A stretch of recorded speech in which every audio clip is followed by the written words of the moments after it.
How was your Le Burger week? Okay, I need your help on this one. Because I've gotten to the point where, like, I'm looking for stuff to do with my kid on the weekend, right?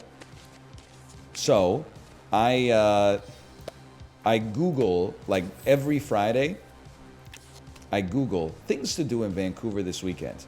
I think it was last weekend. Go to your favorite burger joint for Vancouver's Le Burger Week. And I was just... It was just one of those things where I was a little bit confused.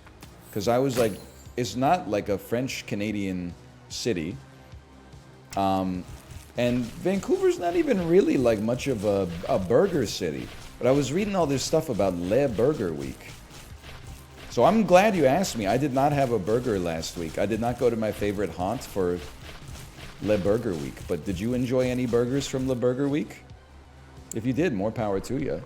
I just don't know why it's called Le Burger Week. Oh, I didn't mean to play it. I need to normalize pressing right click. It's because it started in Montreal. Well, Kentucky Fried Chicken started in Kentucky, but in Montreal they still call it Poulet Frite de Kentucky. So make it make sense, Quebec. What's up with the double standard? KFC actually started in Indiana? Oh, okay. I didn't know that. Is it like a Boston pizza thing where they called it Kentucky Fried Chicken because it sounds like more authentic? No, it's actually from Kentucky. You've been lied to. Forget asking for sources. I'm about to start believing people. Colonel Sanders was born in Indiana.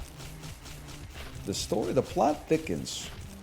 What is Boston Pizza? It's a chain sports bar started by a man in British Columbia called Boston Pizza because apparently, if you're Canadian, you're just so you get your eyes light up as soon as somebody thinks that a restaurant's American. Holy cow. Me, when I'm at the Cataraqui Town Center and I got a choice between New York fries, Manchu Wok, Via Tavere Pizza, Jimmy the Greek, Boston Pizza. It's just a carnival of international foods in there, all made in the microwave.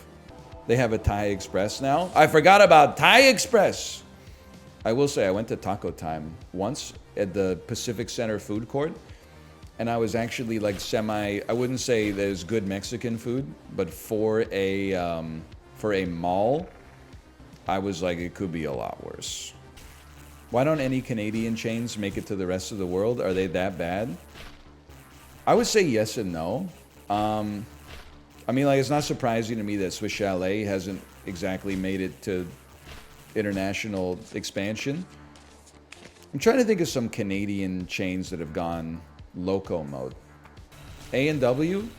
I don't know the exact history of A&W, but I believe A&W, I feel like it started in America, expanded to Canada, and then they split the operations. Because Canadian A&W, as we've talked about myriad times, Canadian A&W is really good.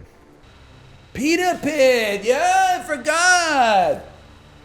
Pita Pit might have made it to other parts of the world, right?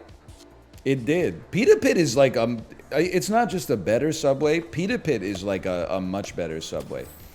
Our Pita Pit closed down? What the hell? Booster Juice? Booster Juice Canadian? I always forget whether it's Booster or Jamba or Jugo. I'm very pro Pita Pit for sure. It's like my parents' favorite restaurant. Tim Hortons is definitely horrible though. The Keg? Is the Keg in the United States too? I've only been to the Keg a couple of times. I've always enjoyed it. The smarmy Vancouverite in me wants to be like, I would never go to a chain steakhouse, but anytime like a family member has been like, I'd like a steak, can we go to the Keg? And I've gone there, I've been like, this place is actually pretty good. I mean, fast food is one thing, because you're like, you know, whatever. Like when I go to Wendy's, it's not like I'm like expecting the Wendy's to be good. I'm like expecting the Wendy's to taste like Wendy's. But if you pay like, you know, steakhouse prices, you're kind of looking for something a little appetizing. What's the most international chain? I don't have an answer for you, but one of the things that's really funny is going to another country and seeing what chain restaurants from North America like made it there. Like when I lived in South Korea, they had a Bennigan's and an Outback Steakhouse that people went crazy for. And then, like, anytime I go to Japan, I'm always like, what? I honestly thought that Shakey's Pizza was something that was made up by South Park. You don't see them everywhere, but you see them, like, often enough to be like, really? Shakey's Pizza? TGI Fridays? The only place I've ever eaten at a TGI Fridays was in Osaka. I mean, I've talked a lot of smack about Outback Steakhouse. I feel like I gotta reel it in. I've only eaten at 2 Outback Steakhouses in my life. One was the Orlando airport and one was in Daegu, South Korea. So I don't know, maybe in Sydney, like, it hits different, but it may actually be my least favorite restaurant in the world based on the very limited experience I've had with it so far. Did the one in Daegu have a bloomin' onion? Yeah, but we didn't get it because it was just like 3 of us, and we were like, that's just too many calories for 3 people to eat here. But then, like, I think I had a hamburger or something. Like, I don't know if I'm getting the right thing at Outback Steakhouse to actually judge Outback Steakhouse. I had a hamburger the first time, and then 13 years later, I had a Caesar salad. So maybe I should keep Outback's name out of my freaking mouth. I haven't even had the Australian steak. I haven't had the shrimp on the Barbie burger yet. I don't even know what they sell, honestly. I had a bloomin' onion at the airport one, but I'm not saying that the airport, or I'm not saying all Outback Steakhouses are as bad as the one at the Orlando airport, but the bloomin' onion at the Orlando airport sucked ass. Why is the food at the Vancouver airport so ass? I mean, I'm not going to defend the Vancouver airport, but it depends on the section that you're in, okay? I think the Vancouver airport, I think it's really good by Canadian airport standards. You know, people aren't going there to eat, they're going there to fly. That being said, anytime I go to the Vancouver airport, which is often, is like every time I fly, I'm like, why the fuck are the good food options before security?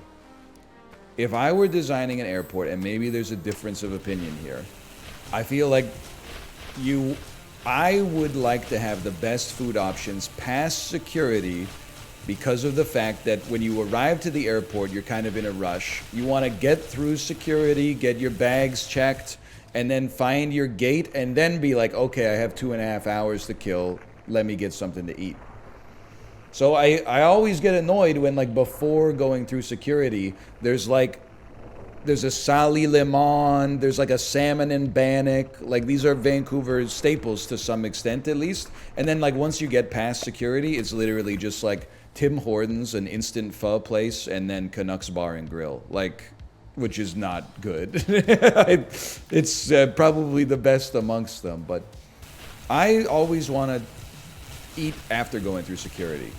It's not even, I've never missed a flight.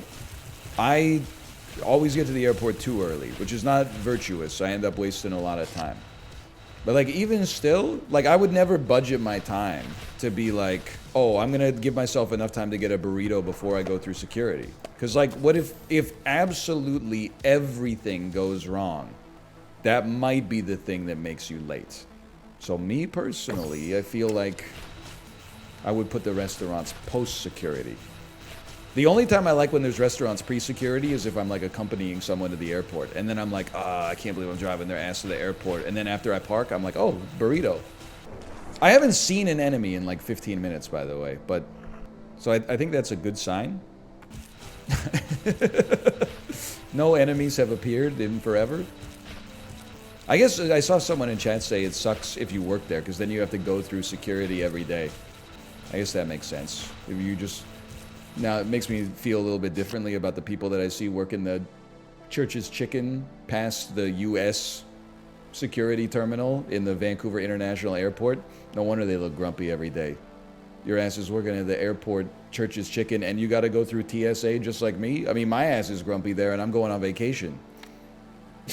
You're there earning a living. Like, I should have some more sympathy.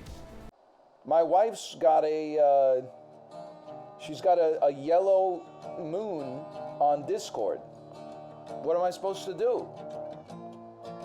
Saw it and then I saw it say, yellow moon means she's away. None of you stand so tall. Yellow moon means no Discord call. It's a yellow moon. Yeah, you know what I'm talking about? Yellow, yellow.